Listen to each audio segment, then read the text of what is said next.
तो कन्या लगन के चार्ट में हम शुक्र की प्लेसमेंट को लगातार विचार कर रहे हैं और इस वीडियो में अब चर्चा करेंगे आपके 10th हाउस के लिए। 10th हाउस में अगर आपका कन्या लगन के चार्ट में शुक्र आ जाता है तो वो यहाँ आ जाता है ड्यूअल साइन में, मिथुन राशि में, और मिथुन राशि के जो लॉर्ड हैं वो बुध हैं। तो बुध यहाँ पर शुक्र के परम मित्र हैं और यहाँ पर हालांकि आपको बुध की प्लेसमेंट जरूर देखनी होगी। यहाँ का जो शुक्र है वो आपको आपके टैलेंट के आधार पर आपको आगे बढ़ाएगा। साथ ही ऐसा शुक्र है तो कैरियर को लेकर बहुत सारे मल्टीपल ऑप्शंस दे सकता है और फेम भी बहुत अच्छी दे सकता है। डिपेंड करता है कि आप परफॉर्म कैसा करते हैं। तो परफॉर्मेंस में यहाँ शुक्र के साथ बैठा हुआ ग्रह और यहाँ जो बुध की इंपॉर्टेंस है वो काफ़ी ज़्यादा अब आपके लिए बढ़ने वाली है। यहाँ शुक्र की प्लेसमेंट होने से बेसिकली ऐसा जो शुक्र है वो आपकी जो रिलेशनशिप है, मैरिड लाइफ है, घरेलू लाइफ है, या जो जीवन का आपका ऐशो आराम है उसको और आपके कैरियर को बहुत ज़्यादा बैलेंस में ला सकते हैं। शुक्र यहाँ पर दूसरे घर के भी लॉर्ड हैं तो ऐसा इस बात की संभावना को बढ़ा देते हैं कि आप अपनी इंडिविजुअल परफॉर्मेंस, अपनी क्रिएटिविटी या अपने टैलेंट के बल पे जीवन में बहुत ज़्यादा आगे जा सकते हैं और अर्निंग्स भी इसके थ्रू कर सकते हैं। ऐसा शुक्र है तो आपके लिए बिजनेस रिलेटेड भी बहुत सारे आइडियाज़ लाएगा क्योंकि बुध के घर में बैठा है। तो हो सकता है आप होटल वगैरह से रिलेटेड बिजनेस में हो, ज्वेलरी रिलेटेड बिजनेस में हो, या जो डेकोरेशन से रिलेटेड जितनी भी सामग्री है, होम डेकोरेशन से रिलेटेड वो सारी, उससे रिलेटेड आप कोई बिजनेस कर रहे हो, या स्त्रियों का कोई ना कोई ऐसा प्रोडक्ट जो कि उनके साज सज्जा के लिए काम आता है, मेकअप वगैरह के लिए काम आता है। शुक्र यहाँ पर क्योंकि 9th हाउस के लॉर्ड हैं तो आपको भाग्य से काफ़ी फायदा मिलेगा। ऐसा शुक्र आपको कुछ हद तक विदेश से जोड़ सकता है, अदर स्टेट से जोड़ सकता है, या वहाँ पर आपको सेटल भी कर सकता है। अब शुक्र जैसा शुभ प्लैनेट है 10th हाउस में तो बेसिकली हो सकता है कि शुरुआत में आपको बहुत ज़्यादा स्ट्रगल नहीं करना पड़ा हो जन्म के बाद से, क्योंकि आपको फैमिली बहुत अच्छी मिल जाती है। फैमिली का सपोर्ट अगर अच्छा मिल जाता है तो कैरियर में आगे बढ़ने और नेम फेम पाने के लिए काफ़ी अच्छी स्थिति है यहाँ शुक्र की। अब शुक्र देखिए दो तरीके से यहाँ प्रभावित होगा। एक तो शुक्र स्वयं अत्यंत शुभ प्लैनेट है। ऐसे केस में शुक्र पर अगर किसी क्रूर ग्रह का प्रभाव पड़ेगा तो वो भी आप इग्नोर नहीं कर सकते, और किसी एक शुभ ग्रह का प्रभाव भी अगर पड़ेगा शुक्र पर तो भी आप इग्नोर नहीं कर सकते। शुभ ग्रह के प्रभाव के केस में यहाँ पर शुक्र की शुभता है उसमें और भी ज़्यादा वृद्धि होगी, लेकिन क्रूर ग्रह के प्रभाव से शुक्र को लेकर आपकी अपेक्षाएँ काफ़ी तेज़ी से बढ़ने वाली। इस हिसाब से आपकी मैरिज, आपकी मैरिड लाइफ, आपकी जो रिलेशनशिप हैं, पारिवारिक रिलेशन हैं, जहाँ आप काम करते हैं वहाँ उन लोगों के साथ आपके रिलेशन से सब कुछ इससे प्रभावित होगा। शुक्र का यहाँ प्लेसमेंट हो तो अपना खुद का जो टैलेंट है, खुद की जो अभिव्यक्ति है, या खुद का जो नेचुरल जो आपको मिला है, कुछ आपकी क्रिएटिविटी मिली है आपको, या आपका एक अलग तरीके का टैलेंट जो कहीं ना कहीं लोगों को नज़र नहीं आता, उस टैलेंट की वजह से अब आपको फ़ायदे मिल सकते हैं। डिपेंड करता है कि अब शुक्र पर कौन कौन से अन्य प्लैनेट्स का प्रभाव है। बेसिकली अगर किसी भी शुभ ग्रह का प्रभाव होगा और किसी भी क्रूर ग्रह का प्रभाव होगा तो दोनों ही स्थितियों में आप जीवन में काफ़ी आगे बढ़ पाएंगे। लेकिन यहाँ पर कुछ ग्रह जैसे कि राहु का प्रभाव हो, केतु का प्रभाव हो तो शुरुआत में कैरियर में थोड़ी अनसर्टेनिटी ला देता है, लेकिन आप फिर भी सफल अवश्य होते हैं। इस केस में शुक्र जो आपकी लाइफ का जो दूसरा पहलू कवर करता है वो आपकी मैरिड लाइफ और आपके बाकी सारे रिलेशंस। एक्स्ट्रा शुक्र हालांकि है तो आप अपनी फैमिली को भी पर्याप्त समय दे सकेंगे अगर शुक्र किसी बैड इफेक्ट में नहीं तो आप परेशान रहेंगे। फैमिली और अपने जो घरेलू कार्य हैं और जो प्रोफेशनल कार्य हैं उनके बीच में एक अच्छा बैलेंस बनाने में आपको काफ़ी ज़्यादा दिक्कत होगी।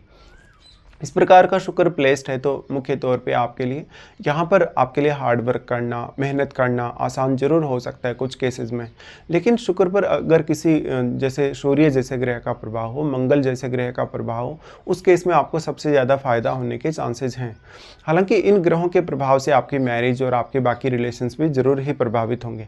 इस प्रकार का शुक्र आपको फिर अपने कैरियर में बहुत ज़्यादा डोमिनेटिंग बना सकता है, बहुत ज़्यादा हार्ड वर्किंग बना सकता है, और कुछ हद तक ये भी माना जाएगा कि 10th हाउस का शुक्र है तो आपकी अपेक्षाओं में भी वो काफ़ी तेज़ी से वृद्धि करेगा। अब डिपेंड ये करता है कि आपके चार्ट में 4th हाउस में क्या कोई प्लैनेट स्थित है।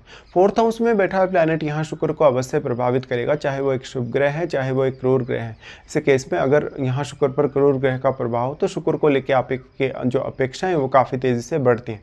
इसके साथ साथ 2nd हाउस में बैठे हुए प्लैनेट को देखिए, क्योंकि शुक्र यहाँ पे आ गए आपके 10th हाउस में जो कि बुध के घर में है और वो आपके 2nd हाउस के लॉर्ड है और 9th हाउस के भी लॉर्ड है। तो इन दोनों भाव में बैठे हुए ग्रहों का रोल भी आपके लिए उतना ही इंपॉर्टेंट है, क्योंकि 2nd हाउस में कोई भी प्लैनेट बैठेगा तो अष्टम को डायरेक्टली प्रभावित करेगा। अष्टम के थ्रू आपके गेन को प्रभावित करेगा, आपकी धन संपत्ति के साथ साथ इन लॉज के साथ रिलेशनशिप को प्रभावित करेगा।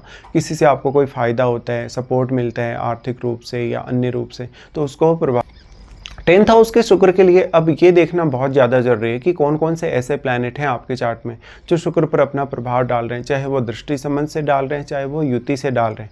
युति का प्रभाव वैसे सबसे ज़्यादा माना जाएगा। और अगर मान लो यहाँ शुक्र वक्री हो जाए, वक्री होने के केस में वो अपना शुभ प्रभाव काफ़ी कम कर देंगे। फिर अगर राहु जैसा ग्रह शुक्र के साथ हो, केतु जैसा ग्रह शुक्र के साथ हो, तो भी आपके जीवन में आपको संतुष्टि नहीं मिलने वाली। ऐसा शुक्र है तो मेजरली आप अपने पार्टनर से कुछ बेहतर की उम्मीद कर सकते हैं, स्पेशली पुरुषों के केस में, क्योंकि पुरुषों के केस में शुक्र उनकी वाइफ को रिप्रेजेंट करते हैं, इसलिए आपकी वाइफ काफ़ी सपोर्टिव हो सकती है। घरेलू मामलों के साथ साथ वो आपके कैरियर के लिए भी बहुत सपोर्टिव हो सकती है। इस स्थिति में देखा जाए तो शुक्र यहाँ पर क्योंकि दूसरे घर के लॉर्ड होकर आ रहे हैं, तो जातक जितना अच्छा परफॉर्म करेगा, जितना अच्छे से वो अपना काम करेगा, काम पे जितना अच्छे से फोकस करेगा, उतना ही ज़्यादा उसको फेम मिलने, उसको ज़्यादा से ज़्यादा धन संपत्ति या लाइफ में ऐशो आराम मिलने की संभावना बढ़ जाएगी। शुक्र अब क्योंकि 9th हाउस के लॉर्ड हैं, तो आपका 9th हाउस को भी आप यूज़ कर सकते हैं किसी भी प्रकार का आपका भले ही प्रोफेशन हो। ऐसे में जातक अपनी पूरी योग्यता का इस्तेमाल करेगा, अपने पूरे जो भी भाग्य से जो कुछ भी उसको मिलता है उसका भी वो इस्तेमाल करेगा। बस यहाँ पर किसी भी फायरी ग्रह के प्रभाव से, राहु केतु जैसे ग्रह के प्रभाव से बहुत ज़्यादा चेंजेस लेकिन आ जाएंगे। अब इसमें महादशा का काफ़ी बड़ा रोल है। अगर आपका शुक्र इस तरीके से प्लेस्ड है 10th हाउस में, तो महादशा जब आएगी तब आपको सर्वाधिक रूप से फेम मिलने की संभावना बढ़ेगी।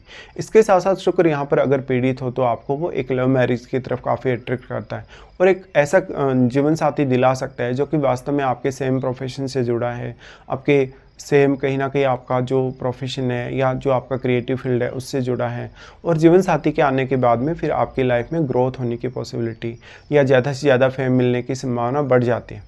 तो पुरुषों के लिए और स्त्रियों के लिए कुछ हद तक शुक्र को थोड़ा डिफरेंट तरीके से आपको विचार करना होगा। पुरुषों के केस में देखा जाए तो शुक्र की दृष्टि जो 4th हाउस पे रहती है, यहाँ पर पुरुष अपनी तरफ से पूरी कोशिश करेगा एक अच्छी लाइफस्टाइल जीने के लिए। लाइफस्टाइल जीने के साथ साथ ऐसा जो जातक है कहीं ना कहीं फैमिली को साथ लेकर चलने वाला होगा, फैमिली इश्यूज़ को समझने वाला होगा और साथ ही फैमिली मेम्बर्स के साथ अच्छा व्यवहार भी करेगा। तो शुक्र का मेनली किसी भी क्रूर ग्रह से प्रभावित होना कैरियर में जितने भी प्रकार के चैलेंजेस हैं उनको ख़त्म कर सकता है। कैरियर में आपको काफ़ी तेज़ी से स्पीड से आगे बढ़ा सकता है। और लेकिन प्रॉब्लम यह है कि फिर आपकी अपेक्षा उतनी तेज़ी से बढ़ती है जितना स्पीड से आप लाइफ में ग्रो करते हैं। इस हिसाब से देखिए यहाँ पर शुक्र सिर्फ 4th हाउस पे प्रभाव डाल रहे हैं, तो 4th हाउस में बैठे हुए प्लैनेट के भी आपके लिए रिजल्ट शुभ होने की संभावना होगी। तो कुछ इस प्रकार के शुक्र के प्रभाव या परिणाम यहाँ 10th हाउस में आपके लिए रहेंगे।